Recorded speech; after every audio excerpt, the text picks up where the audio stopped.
et RDC dans l'Est congolais. La République démocratique du Congo va-t-elle lancer des opérations conjointes avec ses voisins de l'Est? À quoi consiste cette opération conjointe? Luc Michel, géopoliticien, nous l'explique. Écoutez, c'est peut-être une fake news, parce que le document original qui circule, il est daté du 20 mai 2019.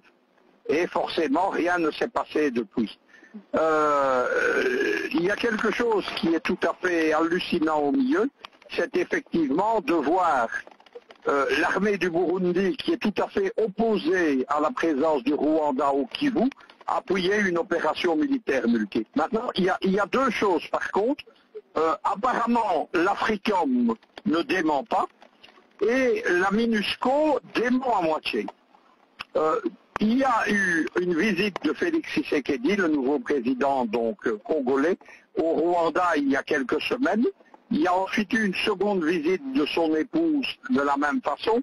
Il y a eu visiblement des accords qui ont été conclus secrets entre Tshisekedi et Kigali. Vous savez que Kigali en Afrique est le spécialiste de la diplomatie secrète, oui, en particulier avec Paris. Oui. L'opération, est-ce que Tshisekedi... Apparemment, il y a déjà des troupes rwandaises qui se trouvent au Kivu, puisqu'il y a eu l'incident, nous en avions parlé dans le Zoom, il y a eu un crash d'un avion où on rapatriait des dépouilles d'officiers rwandais tués dans des combats. Il est douteux que l'armée burundaise donc participe à ça.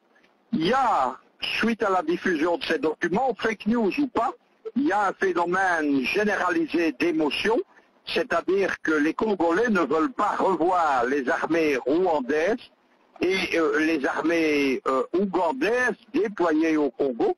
Ils ont laissé de très mauvais souvenirs. Il y a eu, il y a une vingtaine d'années, ce qu'on a appelé la guerre mondiale africaine. C'était en fait une guerre qui a impliqué 7 pays de la région des Grands Lacs, mais pas le Burundi évidemment, qui est une des victimes comme le Congo de l'agression rwandaise, etc. Et donc il y avait eu à l'époque des massacres, il y avait eu à l'époque des exactions contre les civils, des crimes de guerre. Derrière tout ça, il y a une réalité, c'est la présence de groupes armés au Congo. Les groupes armés sont de deux natures. Il y a tout d'abord des groupes armés qui sont de nature religieuse armée. Ils sont soit d'origine congolaise, comme l'armée du royaume du Congo, avec un cas dont les dirigeants ont été emprisonnés sous Kabila. Et il y a une grande force terroriste qui est la Lord Resistance Army, l'armée de résistance du Seigneur. C'est une secte armée qui est venue de l'Ouganda en 2009. Les casques bleus de l'ONU ont imposé au Congo des corridors humanitaires où ces gens sont passés avec armes et bagages. Et donc, ils sont déployés en RDC et ils sont déployés en Centrafrique où ils empêchent le pays de contrôler son territoire. Deuxième série de groupes, il y a les groupes politico-armés, politico-militaires.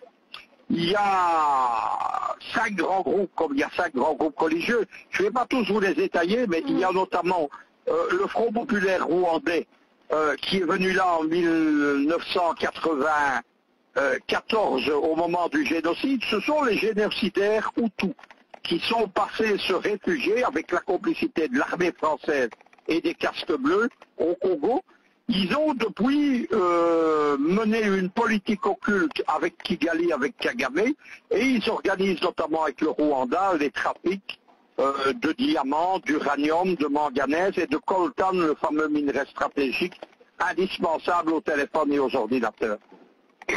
Deuxième groupe, c'est le plus récent arrivé, ce sont les troupes de la guerre civile du Sud-Soudan, de Riek Machar, donc qui est l'opposant du président Salva Kiir. Riek Machar a été défait et à nouveau, les casques bleus et l'ONU ont imposé un corridor humanitaire où ces gens sont passés avec armes et bagages. Ils ont donc des troupes, ils ont de l'armement lourd et ils ont leurs familles qui sont dans des camps organisés par l'ONU contre la volonté de nouveau du président congolais Kabila à l'époque. La Belgique, par exemple, entretient ces camps et là encore l'année passée, donnait 1 million d'euros pour y construire des installations sanitaires au dur. C'est vraiment imposé au Congo une occupation militaire. Donc il faut prendre avec des pincettes cette nouvelle qui serait proprement hallucinante de l'armée du Burundi correspondant avec l'armée rwandaise et l'armée ougandaise au Kivu, mais par contre, la nouvelle annonçant l'armée ougandaise et l'armée rwandaise, elle est tout à fait plausible et probablement que les Rwandais sont déjà déployés. C'est toute la liquidation de l'héritage de Kabila, auquel Tshisekedi se livre actuellement avec Paris, avec Bruxelles, l'ancien colon, avec Kigali, avec le Rwanda justement, et avec les Américains. C'est organisé au cours d'une série de voyages de Tshisekedi à Washington, à Paris, à Kigali, et tout cela est très mauvais pour le Congo, évidemment.